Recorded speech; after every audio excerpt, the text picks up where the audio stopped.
Hello friends, আমি সুবর্ণা। তোমরা সবাই কেমন আছো? আজকে তোমাদের সাথে শেয়ার করব একটা কেকের ডিজাইন, সাথে একটা স্টোরি। তোমরাও স্টোরিটা শুনলে খুব হাসবে।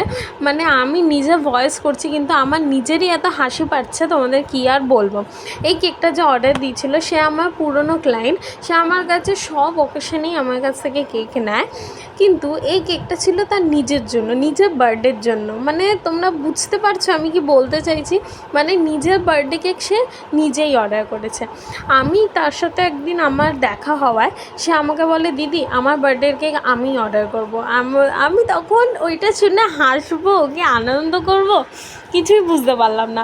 সে বলছে আমার বাড়ির লোক আমাকে পাগল করে দিচ্ছে যে তোমার কাছ থেকেই অর্ডার করতে, তারা নাকি দোকানের কেক নিতে না করছে। মানে সত্যি তোমরা আমাকে এত ট্রাস্ট করো, তাই জন্য থ্যাংক ইউ সো মাচ। যাই হোক, সে অবশেষে অর্ডার দিল। এই কেকটা ছিল হলো 1/2 পাউন্ডের একটা ভ্যানিলা ফ্লেভারের একটা কেক। এটা একটু ভিনটেজ কেকের মতন। সে আমাকে ক্রিমটা কম দিতে বলেছিল, সুতরাং আমি নিচে বর্ডার দেবো ভেবেও আমি দেইনি। যাই হোক, এটা একটু ব্ল্যাকের মধ্যে ছিল আর খুব সুন্দর লুকটা এসেছিলো। তোমরা জানিও তোমাদের কেমন লাগলো, সাথে রিভিউটাও শেয়ার করলাম। চলো আজকের জন্য টাটা।